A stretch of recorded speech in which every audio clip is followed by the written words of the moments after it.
निकुंज वृंदावन धाम में चर्चा चल रही थी। पूज्य श्री भाई हनुमान प्रसाद पोदार, पूज्य श्री राधे बाबा, पूज्य श्री सेठ जयदयाल गोंदका जी, पूज्य श्री पंडित जी महाराज, श्री बालकृष्ण दास जी महाराज, इन सब सिद्ध महापुरुषों की चर्चा आज भी चलती है। जैसा कि मैंने कल बताया था, मृत्यु लोक में जितने भी उनके प्रेमी रसिक भगत जन हैं, उनकी चर्चा निकुंज में आज भी होती है। और सिद्ध लोकों में भी, जनलोक, तपलोक, महरलोक में भी उनकी चर्चा। भजन करे पाताल में प्रगट होत आकाश, दाबी दूबी ना दबे कस्तूरी की बास। कितना भी छिपकर कहीं भी कोई संत भजन चिंतन करता है साकार रूप में निकुंज भाव का, तो निकुंज में उनकी चर्चा होती है। जीव तो पत्नी कब सखी भाव में को प्राप्त करेगा, लेकिन राधा कृष्ण उसी दिन उनको अपनी सखियां मानने लग जाते हैं, उसी दिन। क्योंकि उनके लिए भूत भविष्य नहीं होता, उनके लिए सब कुछ वर्तमान है।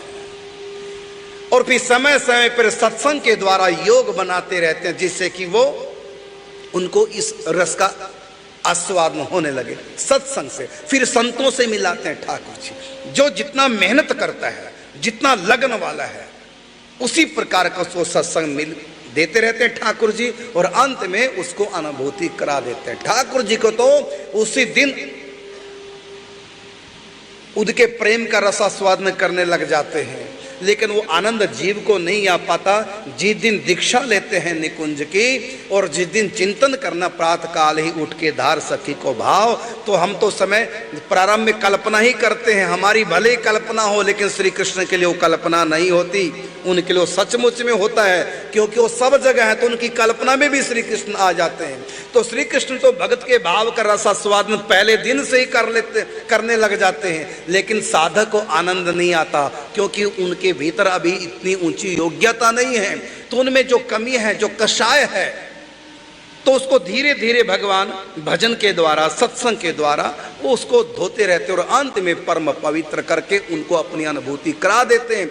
नहीं तो भगवान तो उनको उसी दिन मिल जाते हैं जिस दिन उनको दीक्षा होती है, जिस दिन वो गुरु की शरणागत होते हैं, जिस दिन वो लगन से कदम रखते हैं इस पे। अतिशय कृपा जाहि पर होई, पांव देत यही मार्ग सोई। लेकिन जीव समझ नहीं पाता, उसके भीतर कुछ रहता है माया का पर्दा, आवरण, जिसके कारण से वो चिंतन को कल्पना ही मानने लग जाता। कितनी बार ठाकुर जी प्रकट आते हैं, खेल करते हैं, लेकिन साधक सोचता है वो मेरा चिंतन था, मेरा सपन था, या मेरा मति ब्रह्म था, या मेरा दृष्टि दोष था। छद्म भेष में आ जाते हैं रक्षा करने या कोई बात बताने। आपके जानकार व्यक्ति के रूप में भी आ सकते हैं, अनजान के रूप में भी आ सकते हैं, और एकदम ऐसा संयोग बनता है और उसको आप केवल संयोग मान लेते हैं, नहीं समझ पाते कि स्वयं श्री कृष्ण छद्म भेष में आए। जैसे बाई जी को श्री नर्मदा बाई जी का रूप बना करके जल पिला गए ठाकुर जी को। बाई जी क्या सोच रही है कि नर्मदा बाई ने जल पिलाया, वो आज रात को यहीं रुकी, वो नाथनगर नहीं गई, वो तो यही सोच रही है, वो तो बाद में भेद खुलता है। तो ऐसे ठाकुर जी छद्म रूप बना करके भक्तों के संग खेल करते रहते हैं, लेकिन भक्त के समझ में नहीं आता। कारण जब तक वो पर्दा है, इसी पर्दे को भजन के द्वारा, कृपा के द्वारा, प्रार्थना के द्वारा, महापुरुषों की सेवा के द्वारा, सबके भीतर भगवान ये भाव करके, तब वो पर्दा धीरे धीरे जीना जीना होता होता अंत में समाप्त हो जाता है। फिर खेल प्रत्यक्ष में भक्त और भगवान का प्रारंभ हो जाता है। और ये सब संत मिलन के बाद। देखो, संतों का मिलन यदि नहीं हुआ, भले तुम कितने भी ऊंचे भक्त हो, बहुत दूर हो, कृपा नहीं अभी हुई भगवान की। विभीषण कितने बड़ी तपस्वी थे। विभीषण, ब्रह्मा जी प्रकट हो गए, ब्रह्मा से वरदान मांगा राम भक्ति का। तपस्वी थे, खूब भक्ति करते थे, लेकिन कभी नहीं माना मेरे ऊपर राम की कृपा हो चुकी है, नहीं माना। जिस दिन एक संत जीवन में आए विभीषण के, हनुमान जी, सुंदरकांड की कथा, जब हनुमान जी का संग प्राप्त हुआ विभीषण को, राम कथा सुनी, राम की चर्चा सुनी विभीषण ने हनुमान जी से, तब कहा अब मोहि भाव भरोस हनुमंता, बिन हरि कृपा मिले नहीं संता। हनुमान जी से बोले विभीषण आज मुझको विश्वास हुआ, क्या कि मेरे ऊपर राम कृपा हो चुकी है, विश्वास आज।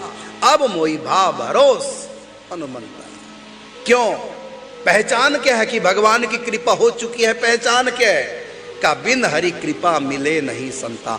आप जैसे संत मुझको मिल गए जो प्रभु चर्चा मुझको सुना रहे हैं, अब विश्वास हो गया, अब तो राम मिल ही जाएंगे क्योंकि मुझको संत मिल गए। अब ये संत तो हनुमान जी तो रावण को भी मिले थे, उनके ऊपर तो कोई कृपा नहीं हुई।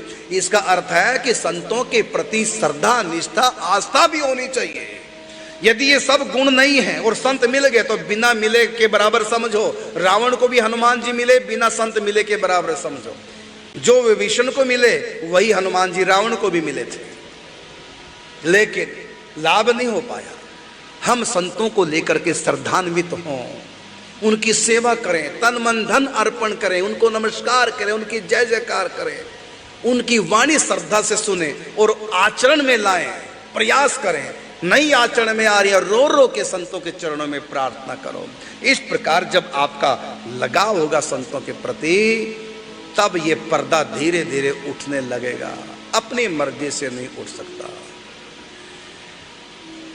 कांटों से आपका वस्त्र उलझ गया, आप जीवन भर खड़े रहिए कि जिस हवा ने कांटों से वस्त्र उलझाया, इधर की हवा थी उलझ गया तो इधर की हवा आए तो सुलझ जाएगा। जीवन भर प्रतीक्षा करते रहिए, वहां खड़े रहिए, जो उलझ गया कांटों में उलझ गया, सुलझने वाला नहीं। कब तक? जब तक हम सुलझाएंगे नहीं, तब तक उलझता ही चला जाएगा। इसी प्रकार ये उलझने संसार की उलझती चली जाएंगी। सोचो कभी अनुकूल वातावरण आएगा, नहीं आना है। जब तक रहेगी जिंदगी फुर्सत ना होगी काम से, कुछ समय ऐसा निकालो प्रेम करो प्रभु राम से।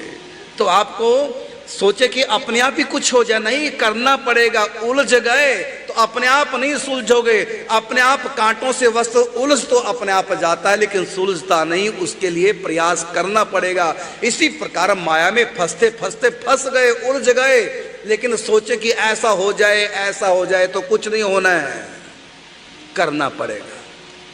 संत भी जब आएंगे तब भी आपको करना पड़ेगा। क्या? संतों के प्रति श्रद्धा, प्रेम, विश्वास, सेवा, उनकी बात माननी पड़ेगी। और उसके बाद फिर कृपा संत और भगवंत दोनों की होगी। राम कृपा से संत मिले, संत कृपा से नाम, और अपनी कृपा से भजन हो, और तीन कृपा से राम।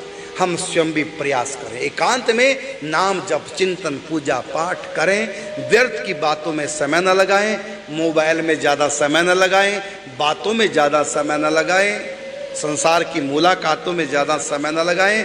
काम भर की बात करो, जीने के लिए जितना आवश्यक है उतना काम करो, और समय बचाओ, बात से भी काम से भी समय बचाओ। उस समय को लगाओ नाम जप चिंतन भजन पूजा पाठ सत्संग, और इन सब से वेरी वेरी इंपॉर्टेंट है संत महापुरुषों का सत्संग, उनकी सेवा, उनके प्रति श्रद्धा आस्था। ये अध्यात्म की चाबी है, ताला खुलेगा। तो यहां संतों से मिलन हुआ।